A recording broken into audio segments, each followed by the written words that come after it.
Well, he's expected to arrive in England today to begin a medical with Arsenal. Very busy at Arsenal at the moment in terms of incomings right now. All being well, he's going to sign a 5-year contract at their club. Just 21 years of age, but 2 really good seasons at Valencia as a starting centre-back in La Liga. And Arsenal want to complete this deal, wrap it up in time, to be part of this pre-season tour. They fly out to Asia on Saturday. The deal, I think Arsenal will be really pleased they've been able to agree this deal.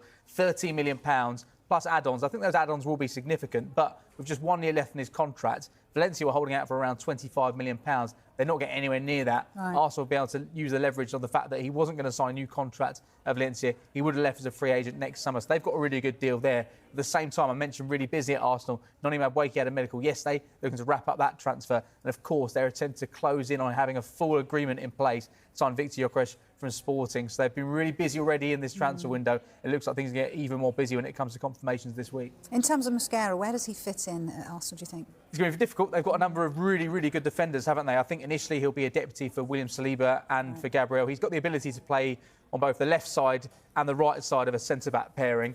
He's a right-footed centre-back, though, so he's likely to be more of an option to step in if William Saliba is injured. They've got a number of really, really good options there right now. Jakub Kiwior and Ricardo Calafiori, both left-footed options. I know Calafiori has played predominantly as a left-back for Arsenal, but you look at Ben White and Yuri Timber as well. Those are 3 players that have spent a lot of time playing as a centre-back before joining Arsenal, mainly playing as full-backs right now. But I think Mosquera will come in at depth immediately, a good level of experience at the age of 21, 2 full seasons, as I mentioned, in La Liga. Clearly, Arsenal want real depth in every position of the pitch because over the course of the last 3 seasons, those injuries really have hampered Arsenal in every area of the pitch. Yes. They've not quite had that quality there. I think Jakub Kiwior did a really good job last season when stepping in for Gabriel, but now they have that option there. If Saliba is injured, they've got Takahiro Tomiyasu and Kieran Tierney, who departed in the summer. There may be more departures in this area of the pitch, I think, this summer as well, potentially, because at some point they're buying a lot of players. They wanted to sell some, but I think they'll be really well stocked now with Mosquera arriving. And that's what they've always been accused of, isn't it, Arsenal, in terms of not having strength and depth. So this looks really positive for Arsenal fans. That was the issue, that they came so close to winning the Premier League title 3 years ago, you remember, and they suffered so many areas, so many injuries in areas of the pitch at centre-back they just couldn't quite cope. Yeah. I think now they get into a situation where they, by the end of this summer, and Mikel Arteta said it's going to be a really busy summer, a really big summer. Every area of the pitch, when any single player gets injured, Bukayo Saka, if he gets injured, there'll be Noni Madueke now.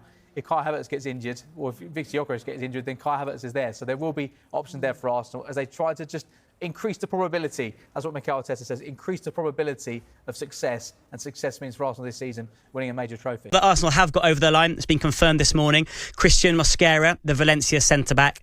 Deal confirmed, medical going to happen within the next few days. And that's around €15 million, so really not much. And you're impressed with this young centre-back, aren't you? What a bargain. What a bargain. 15 million. Someone who is one of the best young defenders in European football at the moment.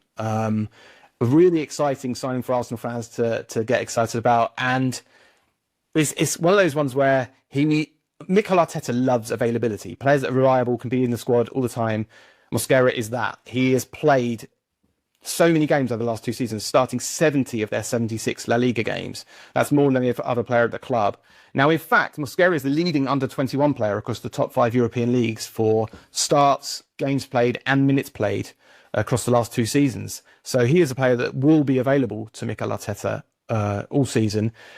The question is, he's not going to be able to dislodge Gabriel or Saliba.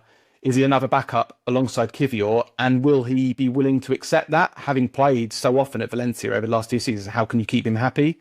Yes, again, it's another example of these big clubs building squads that can battle on multiple fronts. Mosquera is one of the best backup defenders you can have in the Premier League. I'm really excited about this one, and I'm not even an Arsenal fan. So, yeah, it's going to be a good one to see. Now, there is another fact that will really excite Arsenal fans, in that he is the best 1v1 defender in La Liga against dribblers. So last season in La Liga, of players to face at least 50 opposition dribbles, he had the best true tackle percentage of any player. That was 76.7%. Now, true tackles, just to explain this, a few years ago, you might have seen this stat going around that, no one dribbles past Virgil van Dijk. No one's dribbled past him for a long time. Now, that wasn't actually factoring in many occasions where Virgil van Dijk was like, no, not today, I'm just going to foul you. So those players couldn't get past him because he fouled them. Now, we look at true tackles where we consider those as well. So you look at the times that players have dribbled past the defender and the times that actually they've stopped them with a foul. And true tackles is actually a fair tackle where they've won the ball, either putting out of play, but actually winning possession in that instance and stopping that opposition sequence. Mosquera is the best 1v1 defender, or he was the best last season in La Liga. So this is a player that is fantastic in those battles and duels. And Arsenal, this is going to be a great signing for you, I think. That's really interesting. Yeah, and you say he will be a backup to Saliba and Gabriel. Obviously, we know that they've been excellent for Arsenal. Do you think there's a way that he can, well, I suppose give them competition and potentially force a way into that side ahead of Gabriel or Saliba? Yeah, I think last season, obviously towards the end, we saw Gabriel have his injury problems, and Kivior did really well as a deputy. But who's to say that Saliba or Gabriel wouldn't spend time out injured this season? And that's also why they're signing a backup in Madueke for Saka, because he missed nearly half the season last year, and that really damaged their hopes of winning the Premier League titles. So you need a lot of strength in depth, and there's nothing to say that if one of those two were to get injured and Mosquera came in, performed really well, he couldn't just lodge one of them. I think the one doubt about Mosquera is maybe some of his passing qualities. He's still a very young player, so it's still quite hard to know that at the moment. But he ranked 11th last season in La Liga for total passes attempted. And of course, it's not to be expected because he's a centre-back. We're not one of those created a chance for a teammate. And only 3.8% of those passes were deemed progressive, meaning that they advanced up the pitch. Now, of the other top 20 players to passes attempted last season, only 3 had a lower proportion, more progressive on the pitch. So that's something that maybe he doesn't like to take risks with his passes, and something Arteta will have to bring out of him if he's to really kind of help advance play or build play from the back for Arsenal next season.